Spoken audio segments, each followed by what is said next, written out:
સાબરકાંઠાનો એક બુટલેગર છે તે પોલીસને પડકાર આપે છે, જાહેર રોડ પર દારૂની બાટલીઓ ગોઠવી દે છે, તેનો વિડીયો વાયરલ થાય છે અને ત્યાર પછી પોલીસ છે તે દોડાદોડ કરે છે અને આ મામલે 2 આરોપીઓને પોલીસે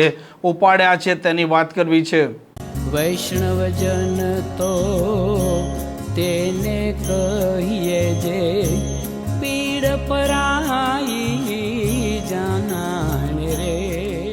નમસ્કાર, આપ જોઈ રહ્યા છો નવજીવન ન્યૂઝ અને હું છું આપની સાથે તૌફિક ગાંચી। ગુજરાતમાં દારૂના મામલે હવે ચર્ચા કરવાનો કોઈ સવાલ જ પેદા નથી થતો, કેમ કે કોઈ પણ એવું થાણા વિસ્તાર બાકી નહીં હોય જ્યાં દારૂ વેચાતો નહીં હોય, કેમ કે દારૂ વેચવાવાળા અલગ અલગ રસ્તાઓનો ઉપયોગ કરી ગુજરાતમાં દારૂ લાવે છે અને દારૂ પીવાવાળા પણ આ અડ્ડા છે તે ગમે તેમ કરી શોધી લેતા હોય છે અને આ બંને જણા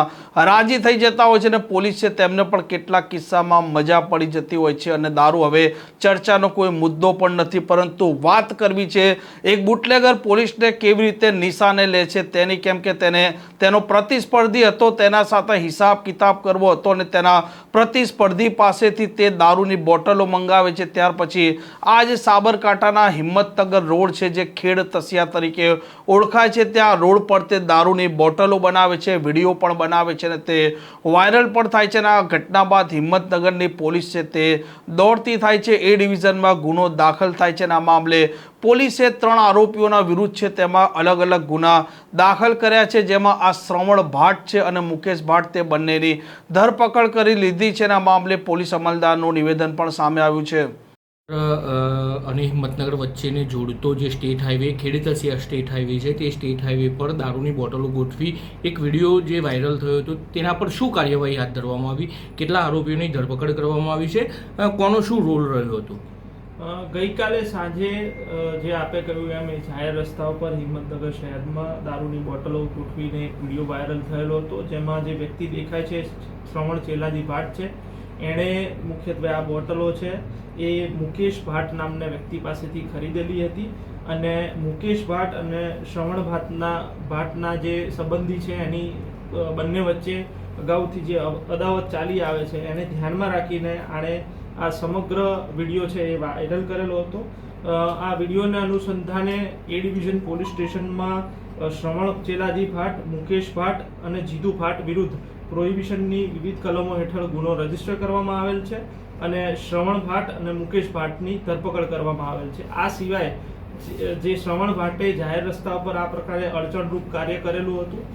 એટલે એના વિરુદ્ધ એક અલગથી બીજો ગુનો રજીસ્ટર કરવામાં આવેલ છે, જેમાં ભારતીય ન્યાય સંહિતાની કલમ 285, 270, 292 અને જીપી એક્ટની કલમ 102 મુજબ ગુનો રજીસ્ટર કરવામાં આવેલ છે। સાહેબ, આમાં કોનો કેવો રોલ રહ્યો હતો? આમાં મેં આપને જણાવ્યું એમ અગાઉ 10 દિવસ અગાઉ બંને જે મુકેશ ભાટ અને શ્રવણ ભાટના સગા છે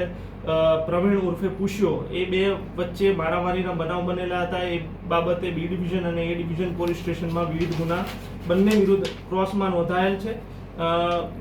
આ લોકોના ગુનાહિત ઇતિહાસની વાત કરીએ તો શ્રવણ ચેલાજી ભાટ વિરુદ્ધ પ્રોહિબિશનનો ગુનો,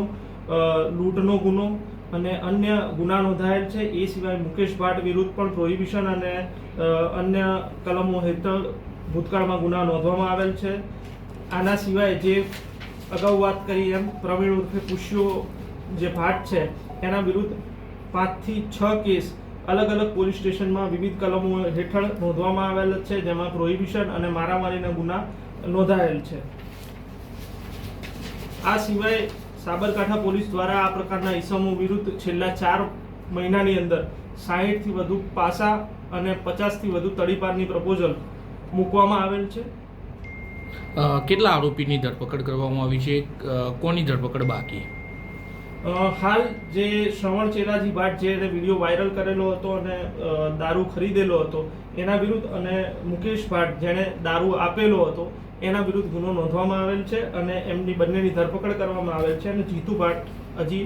ધરપકડ કરવાની બાકી છે। આમ જે પ્રકારે આ આરોપીઓ છે, આરોપીઓને થોડાક દિવસ પહેલા એક મોટી બબાલ થઈ હતી અને આરોપીઓને એકબીજાનો હિસાબ કિતાબ પણ કરવો હતો અને તે કારણસર એક આરોપી છે તે અન્ય આરોપી છે તેના પાસે અન્ય વ્યક્તિને મોકલે છે, દારૂ મંગાવે છે અને ત્યાર પછી આ દારૂની બોટલો રોડ પર ગોઠવી દે છે, તેનો વિડીયો બનાવે છે, વાયરલ કરે છે અને આ પોલીસે તેને પણ પડકાર ફેંક્યો છે તેવું હાલ સ્પષ્ટ તમે કહી શકો અને જોઈ પણ શકો છો વિડીયોના આધારે. આ પ્રકારના સમાચાર માટે, પ્રકારની ક્રાઇમ સ્ટોરી માટે નવજીવન ન્યૂઝ ચેનલ સાથે જોડાયેલા રહો. નમસ્કાર.